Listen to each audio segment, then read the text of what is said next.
Hey guys, and welcome back. This is James, and today we'll be making something quite fun with scraps. A few days ago, if you've been following me on Instagram, I posted a photo of these little card holders which I made using a fun dyeing technique. And I had quite a few scraps left over, but nothing big enough that I could make something with. So I went ahead and made some fun little keyrings. And this is just one of many fun projects you can do with scraps, but hopefully you guys enjoy and get a good idea of what to do with your own leftovers. As always guys, I love to use vegetable tanned leather, and I will be using just that here. It's 1.2 millimeters thick, and as you can see there is one base piece which will be used for all the bases of my keychains, and lots of offshoots from a project that I was previously working on which will be used for the overlay of my keychains, basically to add some kind of pizzazz, something to really attract the attention here. Feel free to use whichever techniques you want. My base piece will be made out of strands which are 2 by 12 centimeters. So that's 2 centimeters wide, 12 centimeters long, and I'm cutting them right now. But obviously, feel free to use whichever lengths and dimensions that you feel are good for you guys, and whichever lengths and dimensions you will have chosen in the end. If you're happy with the result, well, guess what? Those are the correct lengths and dimensions.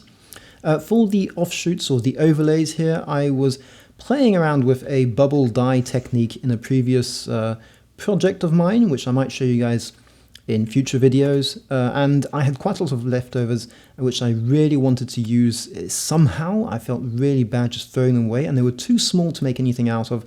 So for the overlays of my keychains, this just turned out to be absolutely perfect.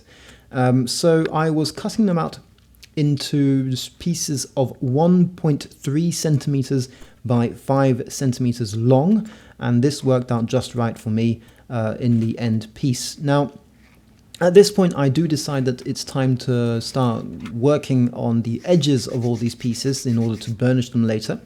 And the whole idea of sanding down these edges is just to break off that really sharp corner that you have created by cutting it with your cutting device. I use a rotary cutter for some of this.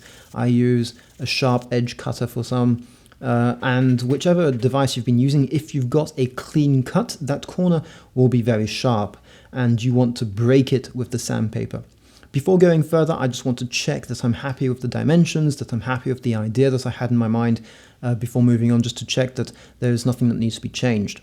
In order to find the center here, I'm using a quick and dirty technique, which is basically fold in half, mark out the center, the rough center, with an awl, but feel free to measure it out properly with a ruler if you want to do things correctly.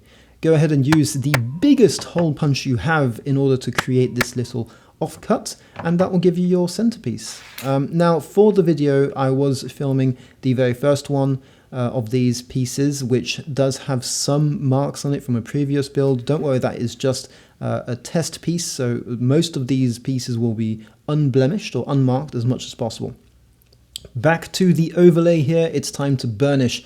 And yes, I am cheating, I am using a Dremel, but first gum trag in order to soak in those corners, and the gum trag will really help seal in those pores, seal in those fibers I should say, and really help with the burnishing process. Now, you don't need to use a Dremel, and if you have time, I would definitely recommend not using a Dremel, because you get a much better edge by using a proper piece of cloth and burnishing it by hand. But if you're like me and love to use shortcuts, especially for projects where you have lots and lots of pieces to do, then clearly any shortcut you can find, if you can get a really nice finish with it, that's perfectly acceptable. And in my case, the Dremel here was my shortcut. Now, before marking out my lines and starting the stitching process, I want to make sure that my small overlays do not move around while I'm punching through the stitching holes, and for that I'm using simple double-sided tape, which I am installing on all the small pieces first before marking where my stitching holes will be. Now, the point of this is not to hold these overlays indefinitely. They're here just to make sure that the overlays don't move around during the stitching process. And yes, I won't be able to get it off once the whole thing's stitched up, but it doesn't change anything to your piece. It doesn't deteriorate the piece over long term, so I'm not worried at all that this sellotape or this tape is still in place once everything is stitched up. Once you've got your stitching lines marked out, clearly marked out, go ahead and press down your overlays onto the base piece of the keychain. The reason I marked my lines before pressing down the overlay on the base piece is very simple. I didn't want my divider, my metallic divider I'm using, to leave grooves on the base piece. So just for precaution's sake, I marked those lines out beforehand. Now, I am using an awl to punch in this last little middle center hole, and that's because my pricking irons, my two-pronged pricking irons, just were not giving me center enough, and it's really tough to get a consistent cut, I should say, or hole with an awl, and I have to say, I need practice. Yeah, I need a lot of practice. If you're like me and do not know how to use an awl or cannot manage to learn it or find the patience to learn it, then go ahead and use a pricking iron. I'm using some by Crimson Hides, but there are many out there that are really absolutely great. And these really help you get a consistent stitch even when you're not very good at it or when you're starting out. I'm using, as many of my builds, Maisie thread, and I think that this is one of the best threads that are out there. I've tested quite a few, including Fil de Lin au Chinois, which is a gorgeous thread as well, but just not the same consistency I find as Maisie thread, and that's why I'm using Maisie from now on. Absolutely love it. I am curious about testing tiger thread in the upcoming weeks and months, but there just isn't that much of it here in Paris, France, and I know it's something that's used a lot in the US, and if you guys out there have had experience using Maisie versus tiger thread or tiger thread versus Maisie, please let me know what you think about that in the comments below.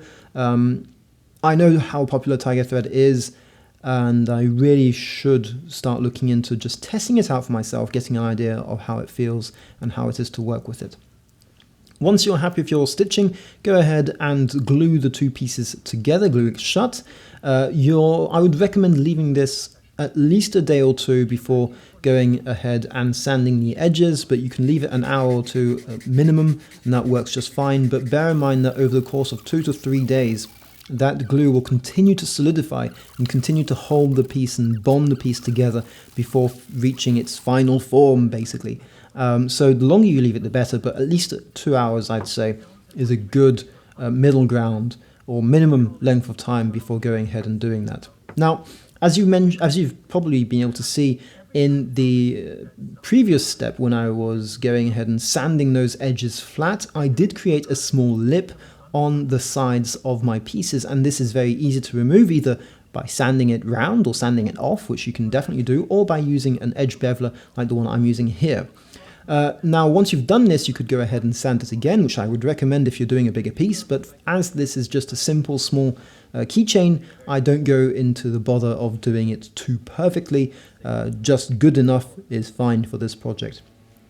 Now, as you have seen, I am using gum shag. You could use toconol as well, and once you've burnished it a first time, I would recommend, again, just giving it some very light sandpaper strokes just to really accentuate, get rid of all those last few blemishes and burnish it a second time. You could even go ahead and burnish it a third time if you really wanted to, and it can take a long time to get a perfect burnish, but it can really make a big difference. So feel free to test out burnishing styles the way you want and find the one that works best for you.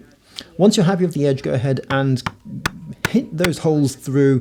Get ready for that final last stitch because you're nearing the end and it's getting very exciting.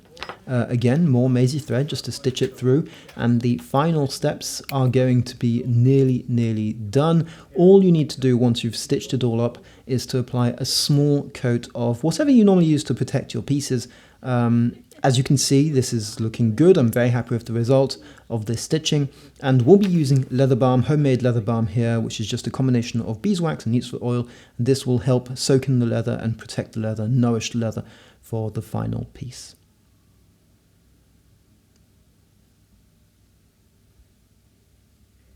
There you have it, guys. It was a fun, cool little project to do with scraps. I like to use up scraps whenever I can, especially in leather, as it's a material that you have to treat with respect. It's a material that is costly to make in more ways than one, And I like to feel that I am using up as much as I can in my different projects here, not leaving any to waste and throwing it away in the end. If you have any cool ideas of what to do with scraps, please leave them in the comments below. I'd love to read them and love to hear your thoughts in general. In the meantime, guys, these will be on my Etsy shop. Feel free to go and pick one up. It's a great way of showing support, of helping me out and getting something cool for yourself in the same time. If you're not ready to make an investment just yet, well, you can hit the subscribe button, hit the like button, share this video with your friends. These are great free ways of supporting my channel as well, of helping me out, give you guys some great content. Hopefully you guys have enjoyed, and I shall see you very soon for some more leathercraft.